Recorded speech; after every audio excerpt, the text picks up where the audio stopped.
Visakha central జైలుకు వెళ్లిన హోంమంత్రి అనిత ఒక్కసారిగా అవాక్కయ్యారు. జైల్లో అడుగుపెట్టగానే హోంమంత్రి అనితకు ఏకంగా గంజాయి మొక్క స్వాగతం పలికింది. గంజాయి మొక్కను చూసి హోంమంత్రి కంగు తిన్నారు. ఇక్కడికి గంజాయి మొక్క ఎలా వచ్చిందని జైలు అధికారులని గట్టిగా ప్రశ్నించారు. విశాఖ సెంట్రల్ జైల్లో ఫోన్ కనిపించిందన్న ఆరోపణలు వస్తుండటంతో స్వయంగా హోంమంత్రి ఇవాళ తనిఖీలు చేపట్టారు. జైల్లో కలియ తిరుగుతున్న సమయంలో హోంమంత్రి అనితకు ఒక గంజాయి మొక్క కనిపించింది. విశాఖ జైల్లో గంజాయి సరఫరా జరుగుతుందనే ప్రచారానికి ఈ గంజాయి మొక్కే ఇప్పుడు సజీవ సాక్ష్యంగా నిలుస్తోంది. జైల్లో గంజాయి సరఫరాపై విచారణ జరుగుతోంది అన్నారు హోంమంత్రి అనిత. గంజాయి సరఫరా వెనుక జైలు సిబ్బంది ప్రమేయం ఉంటే కఠినమైన చర్యలు తప్పవని హెచ్చరించారు. జైల్లో జరుగుతున్న ఘటనలపై కమిటీ వేశామన్నారు. ఈ కమిటీ నివేదిక రాగానే బాధ్యులపై చర్యలు తీసుకుంటామని తెలిపారు. ఇదే జైల్లో ఏళ్లకు ఏళ్లుగా విధులు నిర్వహిస్తున్న ఉద్యోగుల్ని కూడా బదిలీ చేస్తామని తెలిపారు హోంమంత్రి. అటు మరోవైపు విశాఖ సెంట్రల్ జైల్లో సెల్ ఫోన్ కనిపించడంపై కూడా హోంమంత్రి అనిత సీరియస్ అయ్యారు. ఏ ఖైదీ సెల్ ఫోన్ వినియోగించారు, ఎవరికి ఫోన్ చేశారనే దానిపై ఎంక్వైరీ చేస్తున్నామని తెలిపారు. ఎవరికైతే ఫోన్ చేశారో అవతల వ్యక్తి కూడా కోర్టుకు రాక తప్పదంటూ హెచ్చరించారు హోంమంత్రి అనిత.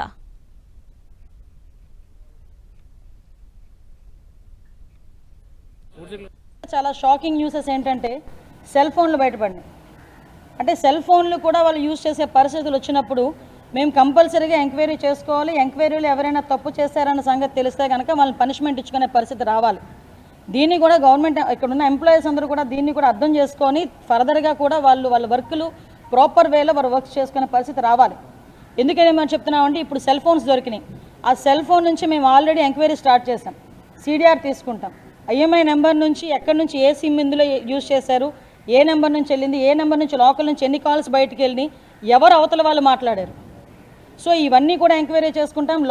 లోపల నుంచి బయట ఎవరితో మాట్లాడారో వాళ్ళు కూడా రేపొద్దున్న కోర్టు ముందు హాజరయ్యే పరిస్థితి వస్తుంది. వాళ్ళు కూడా తప్పు చేసిన వాళ్ళ పరిస్థితి వస్తుంది. చాలా లోపల ఒక చిన్న ప్లాంట్ కూడా కనిపించింది, గాంజా ప్లాంట్ కూడా కనిపించింది. అంటే ఈరోజు మేము చెప్తుంది ఏంటంటే మా డిపార్ట్మెంట్ ఎంత క్లియర్గా వర్క్ చేస్తుంది ఈరోజు. అంటే ఎక్కడా కూడా ఒక ఇంచును కూడా వదలకుండా చాలా క్లియర్ కట్గా వారి సర్వేలెన్సెస్లో పెట్టుకొని అటువంటి సిచ్యువేషన్స్ ఏమీ రాకుండా ఈరోజు అంతా పగడ్బందీగా చేస్తున్నాం. పగడ్బందీగా చేస్తున్న సందర్భంలో కొంతమందికి ఇది ఇబ్బంది రావచ్చు, కొంతమందిని ట్రాన్స్ఫర్ చేయాల్సిన పరిస్థితి రావచ్చు, కొంతమందిని సస్పెండ్ చేయాల్సిన పరిస్థితి కూడా రావచ్చు. దీన్ని పెద్ద భూతద్దంలో చూసి మళ్ళీ మా మీదకి తిరిగి అదేదో అంటారు కదా బురద జల్లే పరిస్థితి మాత్రం రాకూడదని ముందుగా మీ అందరికీ కూడా ఇన్ఫర్మేషన్ ఇస్తున్నాం. మేము చాలా క్లియర్గా దీని మీద ఎంక్వైరీ చేస్తున్నామండి. ఎక్కడ ఏ పొరపాటు జరిగినా కూడా ఎవరిని కూడా ఉపేక్షించే పరిస్థితి లేదు. ఆ ఎంప్లాయీస్ అయినా కూడా నేను ఇప్పుడే ఎంప్లాయీస్ అందరికీ కూడా